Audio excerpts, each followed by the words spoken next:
Hello students, welcome to golden education.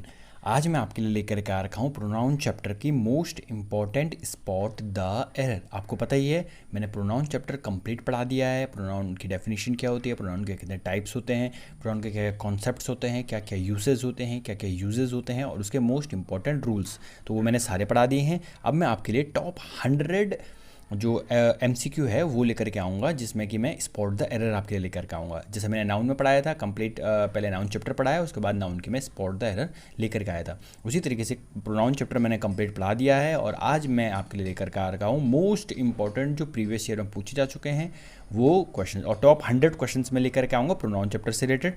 तो चलिए हम स्टार्ट करते हैं। अगर आपने प्रोनाउन चैप्टर की मेरी वीडियो देखी हुई है तो वेल एंड गुड, या फिर अगर आपने पहले से पढ़ा हुआ है प्रोनाउन चैप्टर, अगर आपको आती है चीज़ें, तो आप इसको ट्राई कर सकते हैं, इस टेस्ट को ट्राई कर सकते हैं कि देखो आपकी प्रिपरेशन कितनी बढ़िया चल रही है, या आपको रूल्स जो हैं वो कितने बढ़िया तरीके से आते हैं, क्या आप इन एरर्स को लगा पा रहे हो। तो चलिए हम आज की वीडियो को करते हैं स्टार्ट, और देखना कि आपके कितने क्वेश्चन सही होते हैं। Got it. देखो, पहला बेसिक रूल तो आपको पता ही है कि स्पॉट एरर किस तरीके से फाइंड करते हैं। ठीक है, तो सीधे स्टार्ट करूँगा। तो बताओ पहले क्वेश्चन का आंसर क्या, बताओ, आपको खुद बताना है, एक बार खुद आपको ट्राई करने की कोशिश करनी है। He, you and I will manage this problem together. इस क्वेश्चन का आपको क्या करना है, आंसर बताना है कि इस क्वेश्चन का what is the answer of this question. बहुत ही बेसिक एरर है, आई होप आपको पता चली गया होगा क्या हो जाएगा इसका आंसर। देखो ये गलत होगा, ही, यू एंड आई नहीं होगा, क्या होगा आपको पता ही है। जो रूल कहता है वो कहता है 2 3 1।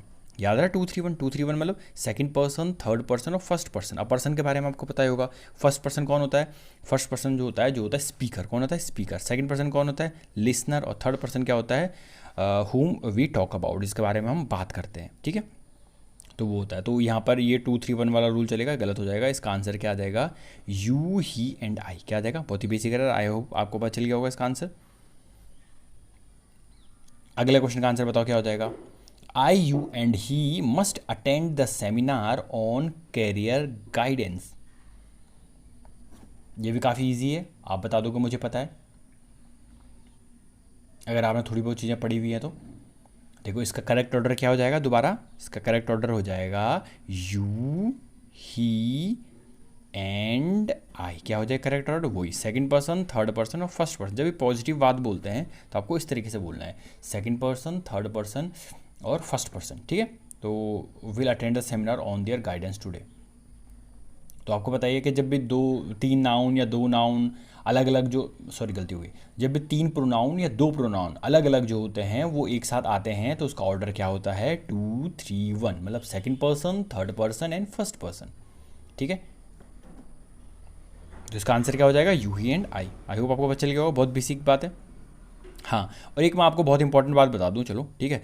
अब देखो वो इंपॉर्टेंट बात क्या है, वो इंपॉर्टेंट बात ये है कि देखो मॉक टेस्ट लगाना बहुत ज़्यादा इंपॉर्टेंट होता है। जैसे मैंने चैप्टर कंप्लीट पढ़ा दिया आपको, प्रोनाउन का चैप्टर कंप्लीट पढ़ाया, लास्ट में अब मैं क्या करा रहा हूँ, टॉप 100 स्पॉट द एरर्स कराऊंगा। वो करानी बहुत ज़्यादा जरूरी है, इसलिए केवल चैप्टर पढ़ा दिया और बात खत्म हो गई, नहीं। आपको रेगुलर इंटरवल पर रिवीजन और मॉक टेस्ट, रिवीजन और मॉक टेस्ट बहुत ज़्यादा इंपॉर्टेंट होता है। तो इसी के लिए क्या है, तो आपको पता है टेक्स्ट बुक कोई परिचय का तो मोहताज है नहीं, आपको पता होगा टेक्स्ट बुक के बारे में। तो एक बहुत ही इंपॉर्टेंट क्या चल रही है, सेल चल रही है, ज्ञान रात्रि सेल चल रही है। इसमें 27 से 30 सितंबर तक ये सेल चलेगी। इसमें देखो, इसमें क्या होगा, आपको बहुत ज़्यादा क्या मिलेगा, डिस्काउंट मिलने वाला है, बहुत ही लोएस्ट प्राइस पे ये मिलने वाला है इस ज्ञान रात्रि सेल में, ऑफर में। आपको बस क्या करना है, टॉपर कूपन कोड यूज़ करना है। देखो मैं बार बार बता रहा हूँ, केवल चैप्टर पढ़ने से कुछ नहीं होता, दो चीज़ें, रिवीजन और मॉक टेस्ट लगाना बहुत ज़्यादा इंपॉर्टेंट होता है। कोई भी किसी से भी सुनोगे आप, हर आदमी ये बोलेगा भाई रिवीजन और मॉक टेस्ट, रिवीजन और मॉक टेस्ट। ठीक है, तो मॉक टेस्ट के लिए आपको पता है टेक्स्ट बुक बहुत बेस्ट है। तो अगर आपने नहीं लिया हुआ है तो 27 से 30 सितंबर के बीच में आप टॉपर कूपन कोड लगा करके आपको मैक्सिमम डिस्काउंट यहाँ पर मिल जाएगा, तो आप ले सकते हो। ठीक है, अगर आप 27 सितंबर को 12 बजे से 1 बजे के बीच में अगर इसको लेते हो तो शायद आपको बहुत ज़्यादा क्या मिलेगा, काफ़ी बड़ा ऑफर मिल सकता है आपको। तो याद रखना, आपको टेक्स्ट बुक पर ज्ञान रात्रि सेल चल रही है, और 27 से 30 सितंबर के बीच में अगर आपने नहीं लिया हुआ टेक्स्ट बुक पास तो आप इसको ले सकते हो टॉपर कूपन कोड लगा करके। ठीक है, मॉक टेस्ट लगाना बहुत इंपॉर्टेंट है। अगला देखो, अगला क्वेश्चन क्या लिखा हुआ है, the party cheap and the chief minister expressed his views on demonetisation in India. इस क्वेश्चन का आपको आंसर देना है, क्या हो जाएगा इसका आंसर, एक बार खुद ट्राई करने की कोशिश करनी है। The party cheap and the chief minister expressed his views on demonetisation in India. देखो बहुत बेसिक बात है, क्या हो जाएगा, द पार्टी चीफ एक आदमी है और द चीफ मिनिस्टर दो आदमी है, तो दो आदमी के साथ हिज नहीं लगेगा, दो आदमी के साथ प्रोनाउन लगाना होगा तो क्या लगेगा, या वैसे एडजेक्टिव है तो क्या लगाना है, क्या लगाओगे यहाँ, दो के लिए क्या लगता है, दियर, दो के लिए क्या लगता है, दियर। तो जब भी दो सिंगुलर नाउन आपस में जुड़ते हैं एंड के थ्रू, तो आपको पता ही है, तो उसके लिए हम वर्ब भी क्या लगाते हैं, प्लूरल लगाते हैं, और उसके आगे जो प्रोनाउन या एडजेक्टिव लगाना होता है वो भी क्या लगाते हैं, प्लूरल लगाते हैं, ठीक है, क्योंकि इन दोनों की बात हो रही है, तो इन दोनों के लिए क्या लगेगा, हिज नहीं लगेगा, क्या लगेगा, दियर लगेगा। आई होप आपको समझ में आ गया होगा।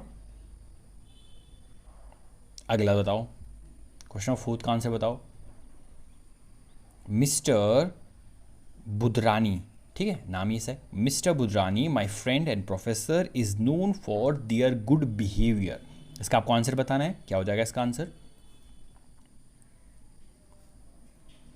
देखो ये वो सेम क्वेश्चन आ गया, क्या लिखा हुआ, मिस्टर बुधरानी। अब देखो मिस्टर बुधरानी कोई पर्सन होगा, ये उसी के बारे में एक्सप्लेनेशन कर रहा है, जो मेरा फ्रेंड भी है और क्या है, प्रोफेसर भी हैं, इज़ नोन जाने जाते हैं, फॉर दियर गुड, दियर नहीं, जब यहाँ पर सिंगुलर नाउन है तो सिंगुलर नाउन के लिए क्या लगेगा, हिज गुड बिहेवियर। इससे पहले वाले क्वेश्चन में क्या था, इससे पहले वाले क्वेश्चन में देखो दो पर्सन्स थे, याद आ रहा, इससे पहले वाले में क्या थे, एक तो था जो था वो पार्टी चीफ था, ठीक है ना, एक पार्टी चीफ था, द पार्टी चीफ, और एक द चीफ मिनिस्टर, दो आदमी थे, इसलिए दो आदमी के लिए हिज नहीं लेगा, दो आदमी के लिए क्या लेगा, दियर। लेकिन यहाँ पर क्या है, यहाँ पर एक ही पर्सन है। अब ऐसा मत बोल देना एक मिस्टर बुधरानी है, एक माई फ्रेंड है, एक प्रोफेसर है, तीन हो गए, नहीं, ये मिस्टर बुधरानी उसी के बारे में बता रहा है कि जो मेरा फ्रेंड है और प्रोफेसर है, ठीक है ना। तो जब एक ही आदमी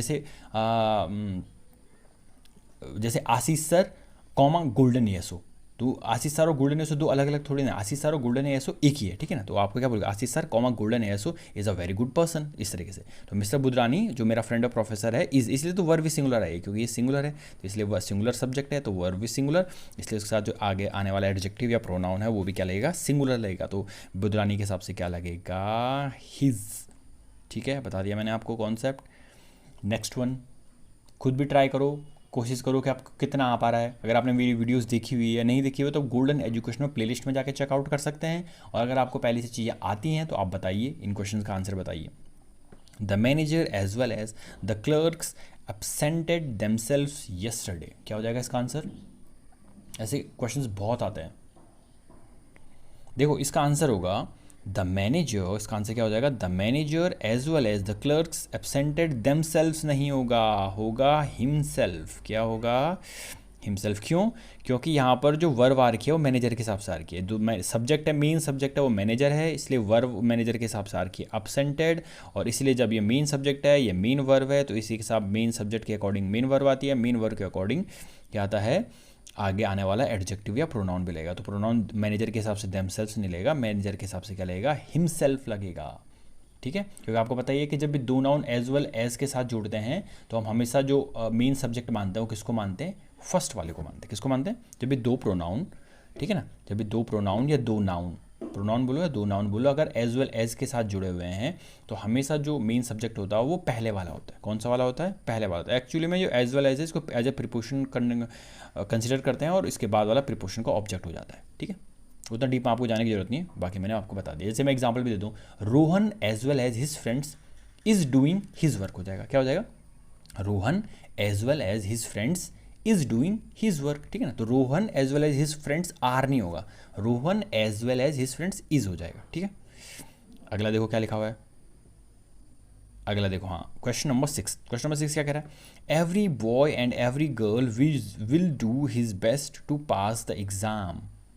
आराम से सोचो, आराम से सोचो, इसका आंसर क्या हो जाएगा, every boy and every girl will do his best to pass the exam.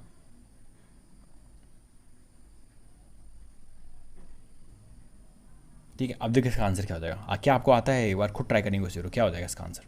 देखो इसका आंसर होगा every boy and every girl will do his नहीं होगा, इसका आंसर होगा हर। अब क्यों, देखो जब भी एवरी बॉय और एवरी गर्ल एंड से जुड़ जाए, जब भी, ठीक है ना, दो ईच या दो एवरी करके एंड से जुड़ जाए तो हमेशा वर्ब आती है सिंगुलर जो लगी हुई है, और जो आगे आने वाला जो जेंडर होता है वो हमेशा सेकंड वाले के हिसाब से आता है। किसके हिसाब से आता है, सेकंड वाले नाउन के हिसाब से आता है, तो इसलिए सेकंड वाले नाउन के हिसाब से हिज नहीं आएगा, क्या आएगा, her best to pass the exam आएगा। क्या बोला मैंने, अगर केवल इतना ही लिखा रहता, every boy and every girl every boy and every girl is going to the market, या every boy and every girl are going to the market, तो क्या बोलते हैं आप? तब आप बोलते इज़ गोइंग, क्योंकि वर्व तो इनके हिसाब से सिंगुलर ही आएगी, ठीक है ना, इन दोनों के हिसाब से वर्व क्या है, सिंगुलर ही आएगी, लेकिन आगे आने वाला जो प्रोनाउन बोलोगे, एडजेक्टिव बोलोगे, वो सेकंड वाले के हिसाब से बोलोगे। किसके हिसाब से बोलोगे? सेकंड वाले के हिसाब से बोलोगे, ठीक है। जैसे ईच मैन एंड ईच, जैसे मैं एक और एग्जांपल लिखता हूँ आपको, देखो ये बहुत इंपॉर्टेंट एरर है। जैसे अगर मैं आपको बोल रहा हूँ each man and each women, each man and each women, ये है सिंगुलर है, क्योंकि ईच के साथ सिंगुलर ही आता है, ठीक है ना। Each man and each woman went to her shop, किसके अकॉर्डिंग आएगा? देखो each man and each woman के साथ तो सिंगुलर वर्ब आएगी, ये तो सेकंड फॉर्म है, कोई नहीं, ठीक है ना। To went her shop, to went क्या, हर शॉप, मतलब सेकंड वाले के हिसाब से आएगा, सेकंड वाले वुमेन के हिसाब से क्या लगेगा? हर, ऐसे नहीं कि हिज बोल दिया आपने, गलत हो जाएगा, ठीक है। तो याद है ना, हमेशा वो सेकंड नाउन के हिसाब से जो आगे जेंडर आएगा वो सेकंड नाउन के हिसाब से आएगा। अगला बताओ, neither the students nor the teacher was in their class, क्या हो जाएगा इसका आंसर?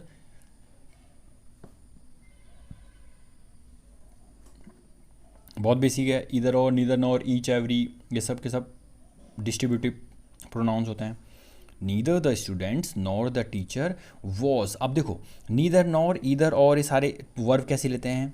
वर्ब लेते हैं, सो ईच और एवरी तो सिंगुलर वर्ब लेते हैं, और नीदर नॉर ईदर और जो वर्ब लेते हैं वो क्लोज के अकॉर्डिंग लेते हैं, जो वर्ब के ज़्यादा क्लोज होता है, जो सब्जेक्ट या जो नाउन उसके अकॉर्डिंग लेते हैं।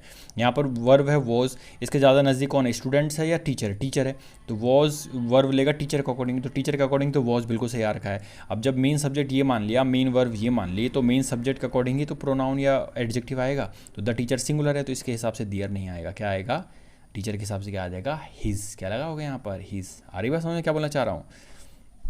मैं ये बोलना चाह रहा हूँ कि याद रखना ईदर और नीदर में, ठीक है ना, या आइदर और नाइदर में क्या होता है, जो वर्ब के नज़दीक वाला नाउन होता है उसके अकॉर्डिंग जो वर्ब भी आती है और प्रोनाउन भी आता है उसके अकॉर्डिंग आता है। वर्ब क्या है? वॉज है, इसके नज़दीक कौन है? द स्टूडेंट्स है या द टीचर है, ठीक है ना, द टीचर है ना, द टीचर के बाद वॉज आ रखा है, तो द टीचर के हिसाब से तो वॉज आना चाहिए, वर आना चाहिए, वॉज आना चाहिए, बिल्कुल सही है। इसलिए द टीचर मेन सब्जेक्ट माना हुआ है, मेन सब्जेक्ट ये है यहाँ पर मेन वर्ब ये है, ठीक है ना, मेन वर्ब ये है, मेन सब्जेक्ट मेन वर्ब, तो मेन सब्जेक्ट के अकॉर्डिंग ही आगे आने वाला प्रोनाउन या एडजेक्टिव आएगा, तो इसके हिसाब से टीचर के हिसाब से देर नहीं आएगा, क्या आ जाएगा? हिज। ये वाली बात याद रखना, बहुत इंपॉर्टेंट बात है, ठीक है। वैसे मैंने कॉन्सेप्ट में आपको बता रखी है। अगला बताओ, ठीक है, नेक्स्ट क्वेश्चन का आंसर बताओ। There is none who can help you in this crucial time, क्या हो जाएगा इसका answer? There is none who can help you in this crucial time,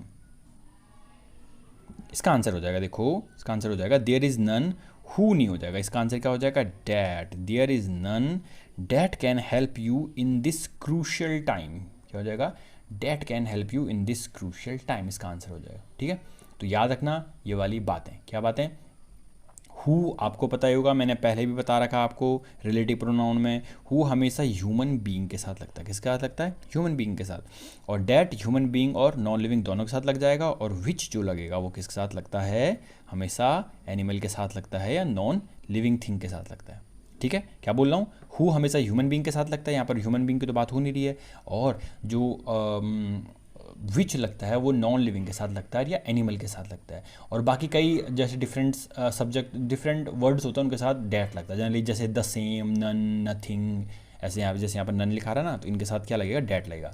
the same होता है, नन होता है, नथिंग होता है, सुपरलेटिव डिग्री होती है, ठीक है ना, ओनली होता है, फ्यू होता है, अ फ्यू, द फ्यू, ऐसे बहुत सारे वर्ड्स होते हैं, उनके साथ क्या लगता है? डैट लगता है। अगला बताओ, question number 9। He introduced to the chairman as the host of the event, क्या हो जाएगा इसका आंसर? आराम सोचो। He introduced the chairman as the host of the event, इसका आंसर क्या हो जाएगा? देखो इसका आंसर हो जाएगा ही इंट्रोड्यूस्ड, क्या उसने इंट्रोड्यूस किया, किसको? इसका आंसर देना पड़ेगा। Who introduced, sorry he introduced himself, उसने खुद को इंट्रोड्यूस किया, किसको इंट्रोड्यूस करा उसने?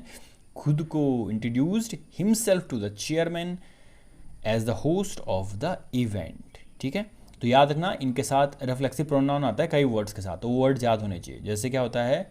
हर्ट हो गया, चीट हो गया, या फिर इंट्रोड्यूस हो गया, प्रेजेंट हो गया, absent हो गया। चार बातें बहुत ईजी हैं, प्रेजेंट, absent, इंट्रोड्यूस कराना और हर्ट करना, चीट करना, ठीक है ना। तो इन वर्ड्स के साथ हमेशा क्या आता है, रिफ्लेक्सिव प्रोनाउन यूज़ किया जाता है, तो इसलिए इनके बाद क्या आएगा, रिफ्लेक्सिव प्रोनाउन। अगला 9 के बाद 10 देखो क्या लिखा हुआ है, many a warrior has met their death in the battle field. Many a warrior has met their death in the battle field. आराम से सोचो, बहुत ईजी एरर है। मैनी अ वॉरियर, सब्जेक्ट क्या है, अ वॉरियर, वॉरियर है, तो warrior के हिसाब से वॉरियर सिंगुलर है, तो सिंगुलर के हिसाब से सिंगुलर वर्ब, सिंगुलर के हिसाब से सिंगुलर वर्ब, तो सिंगुलर सब्जेक्ट, सिंगुलर वर्ब, तो प्रोनाउन या एडजेक्टिव भी क्या लगेगा, सिंगुलर। ये वाली बात तो आपको पता ही होनी चाहिए। अगर सब्जेक्ट सिंगुलर है तो वर्ब भी सिंगुलर, और आगे आने वाला एडजेक्टिव या प्रोनाउन वो भी सिंगुलर। अगर प्लूरल सब्जेक्ट है तो वर्ब भी प्लूरल, और आगे आने वाला प्रोनाउन या एडजेक्टिव वो भी plural.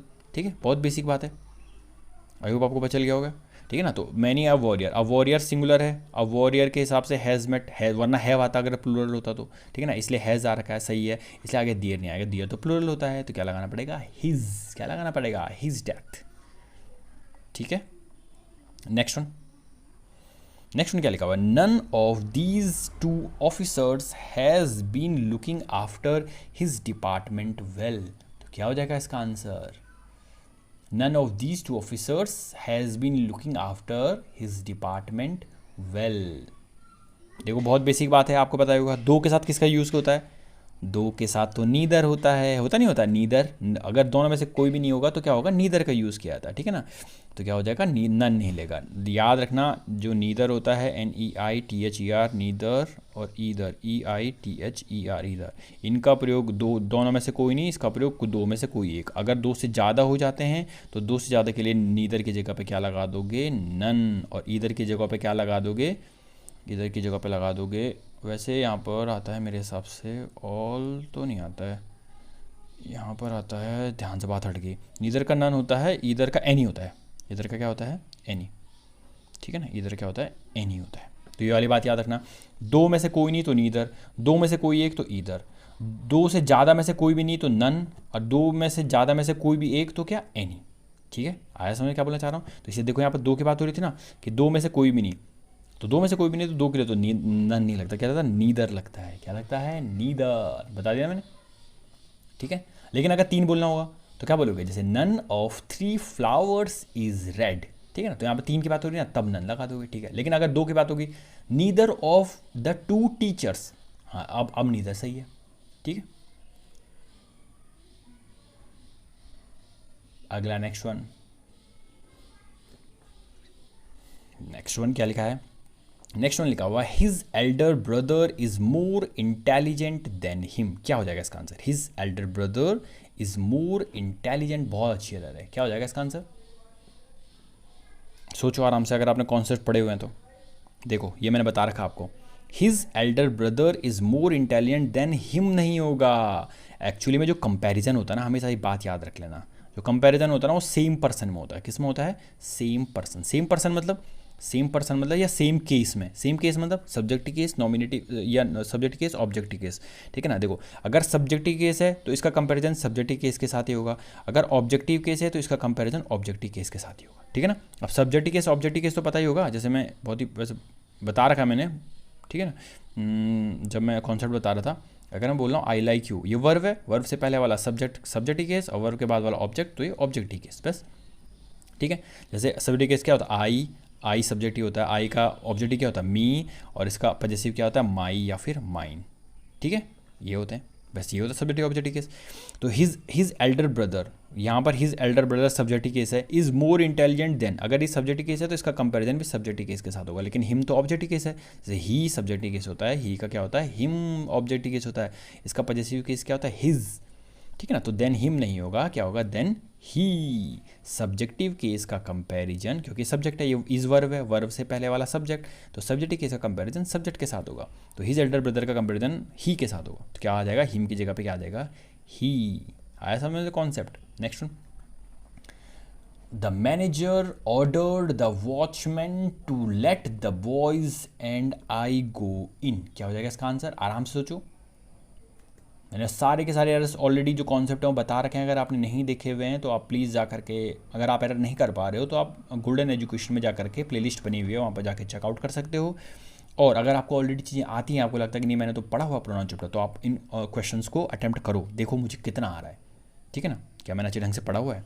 The manager ordered the watchman to let the boys and I go in, क्या हो जाएगा इसका आंसर?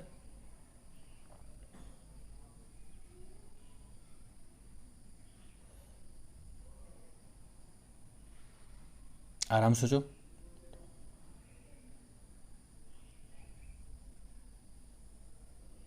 इसका आंसर हो जाएगा, देखो the manager ordered the watchman to let the boys and I go in नहीं होगा, एंड मी गो इन होता है। क्यों?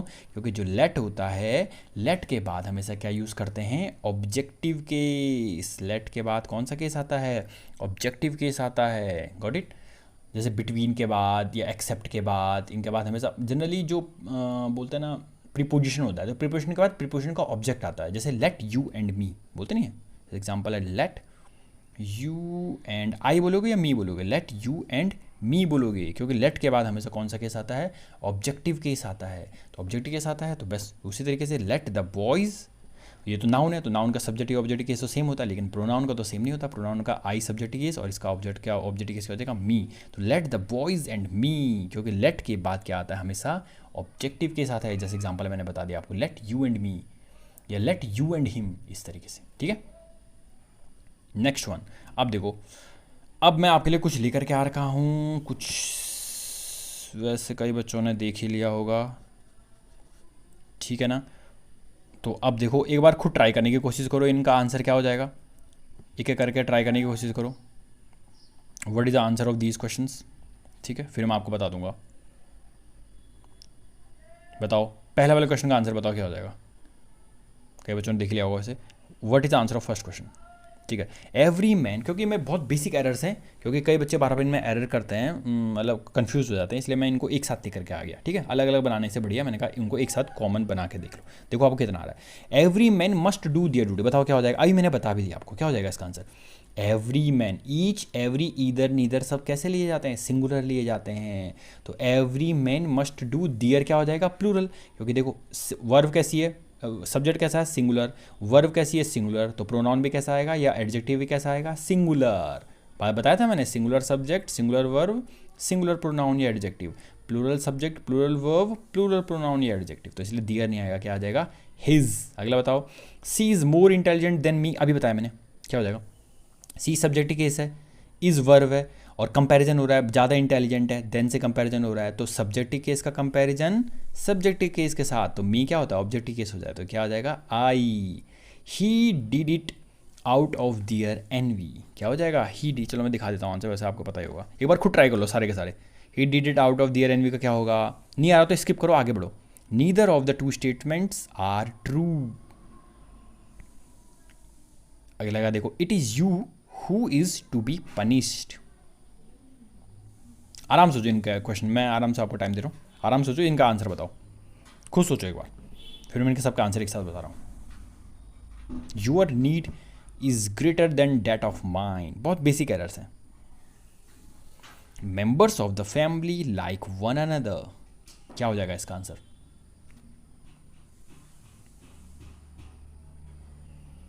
देखो पेपर में ज़्यादा टाइम मिलता नहीं है, इसलिए मैं भी ज़्यादा टाइम नहीं दूंगा आपको, ठीक है। आप एक बार वीडियो पॉज करके आप खुद ट्राई करने की कोशिश कर सकते हो, ठीक है। अगर आपको ज़्यादा टाइम चाहिए, थोड़ा सा लग रहा है कि नहीं मुझे और 1-2 मिनट और चाहिए, तो आप वीडियो को पॉज कर लो, वरना वीडियो बहुत लंबी हो जाती है, ठीक है। अब मैं आपको आंसर बता रहा हूँ। देखो पहले का तो मैंने बता दिया, एवरी मैन सिंगुलर सब्जेक्ट है, वर्ब सिंगुलर है, तो जब सिंगुलर सब्जेक्ट सिंगुलर वर्ब, तो आगे आने वाला एडजेक्टिव या प्रोनाउन वो भी सिंगुलर, तो क्या आ जाएगा? हिज आ जाएगा।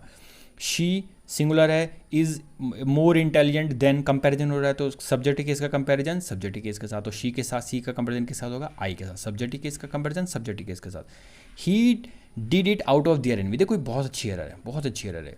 देखो दियर एनवी कभी भी नहीं होता है, याद रखना। जैसे इंग्लिश टीचर कभी भी नहीं होता है, क्या होता है? टीचर ऑफ इंग्लिश होता है, ठीक है ना। जीएस टीचर कभी भी नहीं होता, क्या होता है? टीचर ऑफ जीएस होता है, याद रखना। बोलने में हम बोल देते हैं, लेकिन वो गलत है, ग्रामेटिकली गलत है।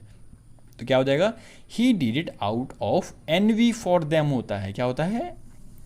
Envy for them. Correct way to speak these things या राइट दीज थिंग्स, ठीक है ना। तो देयर एनवी नहीं होता, क्या होता है, एनवी फॉर देम होता है।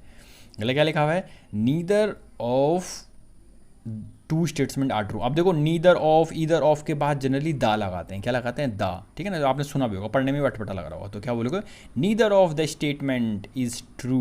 क्या बोलोगे, neither of the statement is true. अगला, और मैंने हाँ ये बात बताई थी, आर का इज हो जाएगा, क्यों, क्योंकि नीदर के साथ क्या लगेगा, नीदर, ईदर और नीदर क्या होता है, सिंगुलर होते हैं। ईच, एवरी, ईदर, नीदर क्या होता है, सिंगुलर होते हैं, प्लूरल लगा दे, गलत। अगला, इट इज़ यू, बहुत अच्छे रहे हैं दोनों के दोनों, ठीक है ना। It is you who is to be punished, क्या हो जाएगा इसका आंसर। अब ये बात आपको पता होगी, हु कौन सा केस क्या होता है, हु होता है रिलेटिव प्रोनाउन। रिलेटिव प्रोनाउन से पहले क्या लिखा जाता है, उसका एंटीसीडेंट, और जो वर्ब आती है रिलेटिव प्रोनाउन के बाद वो किसके अकॉर्डिंग आती है, उसके एंटीसीडेंट के अकॉर्डिंग ही आती है। तो यू के अकॉर्डिंग आएगी, यू के अकॉर्डिंग इज लगेगा, आर लगेगा, यू के अकॉर्डिंग लगेगा आर। क्या बोला मैंने, हु, विच, ये होते हैं रिलेटिव प्रोनाउन। रिलेटिव प्रोनाउन में जो वर्ब उसके पहले जो लिखा जाता है उसको बोलते हैं एंटीसीडेंट, और रिलेटिव प्रोनाउन के बाद जो वर्ब लिखी जाती है वो उसके एंटीसीडेंट के अकॉर्डिंग लिखी जाती है। तो एंटीसीडेंट है यू, तो यू के अकॉर्डिंग क्या लिखोगे, इज या आर, आर लिखोगे। तो इसलिए ये सही आया। समझ में क्या बोलना चाह रहा हूँ, रिलेटिव प्रोनाउन मैंने बता रखा है आपको। अगला, your need is greater than that of mine, क्या हो जाएगा, your need is greater than, देखो डेट ऑफ माइन बोलने की जरूरत नहीं है, क्योंकि माइन ऑलरेडी पजेसिव प्रोनाउन होता है, उसमें ऑलरेडी नाउन हिडन होता है, ठीक है ना। तो ऑलरेडी नाउन हिडन होता है। जैसे माई बुक को आप रिप्लेस कर सकते हो माइन से, किससे, जैसे मैं बोल रहा हूँ आई लाइक माई बुक, इसको आप बताओ क्या लिख सकते हो, आई लाइक माइन, या हाँ आई लाइक माइन, हाँ ऐसा कह सकते हो उसको। माई बुक को आप माइन से रिप्लेस कर सकते हो, ठीक है ना, क्योंकि माइन का मतलब ही होता है माई बुक, या माई प्लस नाउन, ठीक है, या उसका डेट ऑफ लगाने की जरूरत नहीं है। तो your need is greater then mine, mine का मतलब ये हो गया माई नीड, माइन का मतलब क्या हो गया यहाँ पर, माई नीड, ठीक है ना। तो डेट ऑफ लगाने की जरूरत नहीं है, your need is greater then mine. और माइन का मतलब क्या हो गया, माइन मतलब हो गया पजेसिव प्रोनाउन है, माइन का मतलब हो गया माई नीड, ठीक है ना। या तो आप माइन मत बोलो, या तो आप ऐसे बोलो, your need is greater than that of my, हाँ ये भी सही है, डेट ऑफ माई भी सही है, और ये भी सही है, your need is greater than that, your need is greater than my need, वो भी सही है। पर माई नीड बार बार बोलने की जरूरत नहीं है, नीड यहाँ पे बोल दिया, नीड आगे बोल दिया, इसलिए क्योंकि नाउन रिपीटेशन अलाउ होता नहीं है, तो इसलिए क्या बोलोगे, your need is greater then mine, mine का मतलब ही हो गया माई नीड, ठीक है। अगला देखो, members of the family like one another, क्या हो जाएगा,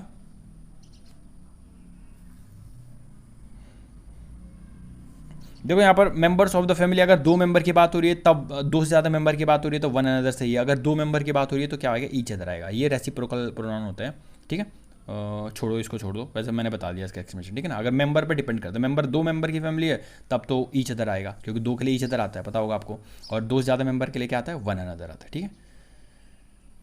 अगला, अब आपके लिए मैं लेकर के आ रखा हूँ होमवर्क। तो होमवर्क मतलब कमेंट सेक्शन, कमेंट सेक्शन में आपको इसका आंसर लिखना है, this is the house I purchased from Peter. तो इस क्वेश्चन का आंसर आपको, this is the house I purchased from Peter का आपको आंसर लिखना है कमेंट सेक्शन में, ठीक है।